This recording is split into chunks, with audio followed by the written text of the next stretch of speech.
Former welterweight title challenger and current number 6 ranked Gilbert Burns will look to end his two-fight skid at UFC Vegas 97 this weekend, get his first victory since April of 2023, and to do so, he will have to take on the number 8 ranked Sean Brady, taking part in his first ever UFC main event, looking to continue the momentum that he started back in December with a big finish over Kelvin Gastelum. Something's got to give in the top 10 of the welterweight division. Someone needs to make a statement because the title picture, while not wide open, is still up for grabs. We first saw Gilbert Burns debut in the UFC way back in July of 2014 when he was just 26 years old, and now he will make the walk for a 23rd time and take on someone much younger, much less experienced in Sean Brady. In Sean Brady's entire career, he has only 17 fights. Gilbert has 23 alone starting this Saturday in the UFC,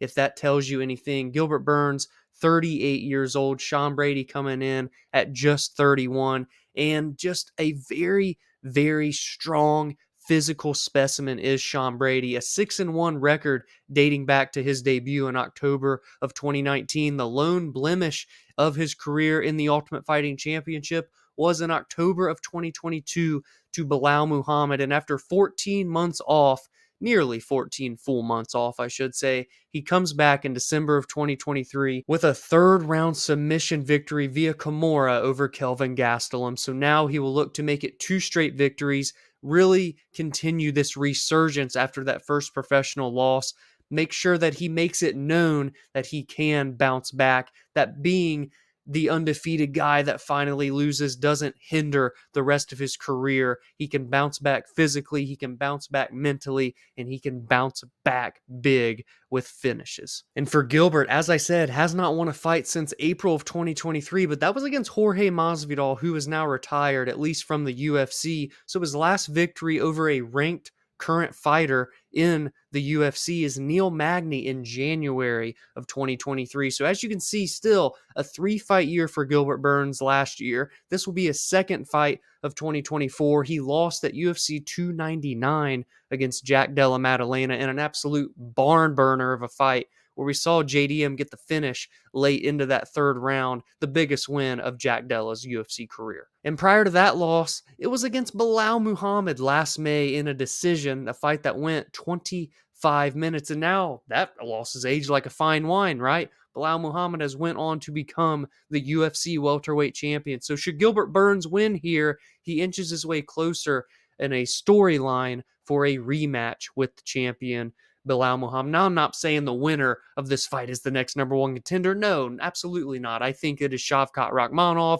Then I think there's guys up there like JDM, like Ian Gary that are ahead of these two here. However, this is number 6 versus number 8. This is a big time spot for Gilbert to hold that elite level ranking, to bounce back and get in the win column. And for Sean Brady, this is his chance to get the biggest victory of his career. We saw him falter in his biggest spot ever to Belal Muhammad, right? The now champion. So he can also throw his name in the hat from a storyline perspective to rematch the champ down the line. This is one of those main events that really just makes sense. You have the veteran that's been there and done that. You have the young up-and-comer that's trying to get the biggest win of his career. You have rankings on the line. You have title contention status on the line. Really, you could say that the winner of this just needs one more victory to solidify themselves as a true number 1 contender for the welterweight strap, especially if Belal Muhammad remains the champion for the next year or two. So I look for this to be a very fun fight. Gilbert Burns, well-rounded, strong in his striking, an ace in Brazilian Jiu-Jitsu. Sean Brady, a beast physically. Not the best striking in the world, but still has power in his hands and an absolute beast when it comes to grappling and wrestling, getting his opponents down to the canvas. Will he look to do that here against Gilbert Burns, someone that is very talented in the jiu-jitsu realm? If he does not, who will get the better of each other on the feet? I would like to think it would be Gilbert Burns, but Sean Brady trains over there in Pennsylvania. Guys like Andrade Petroski. We know that Paul Felder, the Irish Dragon, the Irish Lung, the Iron Lung, all of the nicknames that he has, is very high on Sean Brady as well.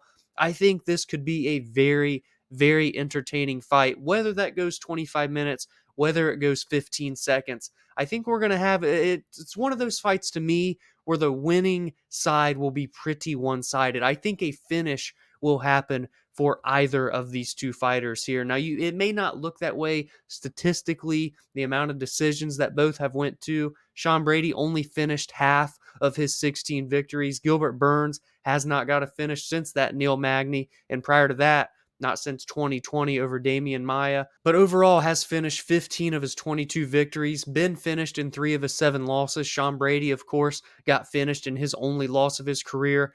Something about this one just makes me feel the winning side will be pretty decisive. Now, maybe a finish won't come, but that doesn't mean that a very dominant decision is not in the cards as well. Maybe I'm too all over the place with this main event, and that's what you all are for. Let me know your thoughts on this welterweight top 10 main event in the comments below. Will it be Gilbert Burns getting the bounce back? Will it be Sean Brady getting the biggest victory of his career? What are your bets? What are your thoughts? What are your predictions for this 170-pound contest? And from the main event, we will transition into the rest of this card, and it starts in the co-main event with a fantastic top 10 matchup. As a matter of fact, the same exact numbers, number 6 versus number 8, the women's flyweight division. Jessica Andrade, former strawweight champion, versus the absolutely surging Natalia Silva, one of my favorite women's fighters in the UFC.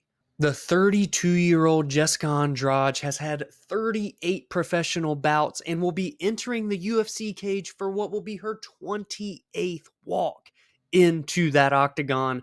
Mind-boggling numbers for Jessica Andrade, former strawweight champion, one of very, very few fighters in all of the UFC, not just male or female, that has gotten victories and gotten knockouts in 3 different weight classes. She's got the job done at 135. She's got the job done at 125. She's got the job done by finishing Rose Namajunas and becoming the champion at 115. Jessica Andrade has been there and done that, and still only 32 years of age. Absolutely mind-boggling. Debuted in 2013, 11 years ago, when she would have just been 21 years old. By far the most active fighter in UFC women's history, and she is back again up in the flyweight division where she currently sits at number 6, and she is taking on a massively talented young rising prospect in Natalia Silva. The 27-year-old Natalia Silva has looked amazing in her first 5 UFC bouts, racking up a perfect 5-0 record with 2 TKO victories over that span, and victories over ranked opponents Andrea Lee and Viviane Araújo to get her into the top 10. And it's crazy because her record is 17-5 with 1 draw, meaning that she was just 12-5 at the time that she entered the UFC, but a lot of those losses happened very, very early on in her career. As a matter of fact, she has not lost since December of 2017, and guess who that was against?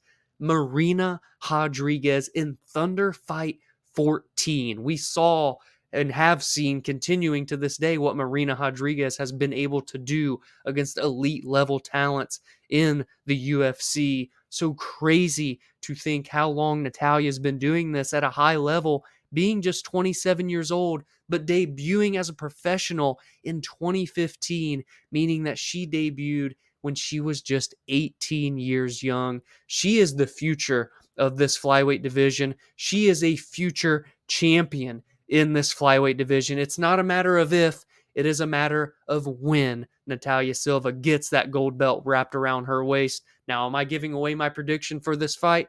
Maybe I am. She is a lethal striker. Her kicks, her punches, her clinch work, everything is just near flawless in that octagon. She has not really even had to sweat most of these fights outside of maybe a couple moments here and there in those latter 2 fights against the better competition. But all in all, she has looked just phenomenal. But can she do that against a bull like Jessica Andrade, someone that she has never fought in terms of styles before? Really, who can you say in the women's mixed martial arts fights like Jessica Andrade?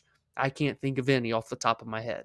And 2023 was a weird year for Jessica Andrade because we saw her fight 5 times in one calendar year, starting in January, finishing in November. It was a victory, 3 straight losses, and then a victory. And now she has a victory at UFC 300 against Marina Rodriguez. So she's on a 2-fight win streak. Those were both at 115 pounds. Now she's back up to 125. No one can go between 2 weight classes easier than Jessica Andrade. I think part of the issue of her really being able to put together a huge win streak, get back to true title contention, is because she will not commit to one specific weight class. But who am I to judge? She just continues to make history. But a big, big fight for Jessica Andrade here. Her last victory at 125 was against Lauren Murphy last January. Then she did lose to Erin Blanchfield and lost to Tatiana Suarez. I believe that one, though, was back down at strawweight. I could be getting it confused because I know Tatiana originally made her comeback at 125. I realize I'm rambling now, so let's cut that out. But I absolutely love this fight because I think Jessica Andrade is going to bring it to Natalia Silva, force Natalia to potentially be uncomfortable, and how will Natalia react to that? That is the question that I have for this fight.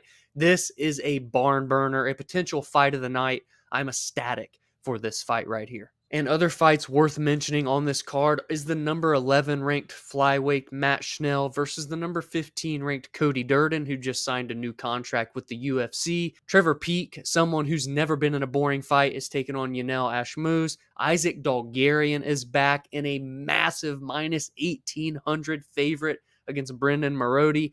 And Felipe dos Santos and Andrade Lima are going to have a banger down in the 125-pound division. So be sure to give me all of your thoughts, all of your predictions for this 13-fight UFC Vegas 97 card in the comments below. Who's going to win that main event and push themselves one step further in the welterweight rankings? Who's going to win that co-main event and inch themselves closer to title contention in the women's flyweight division, which has a title fight happening next weekend? If you are new to the channel, please be sure to drop a like and subscribe.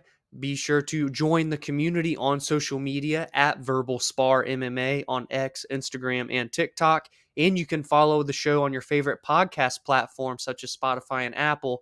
Their episodes are released every Friday and Monday. Have a great weekend. Enjoy all the fights, and I will see you in the next video.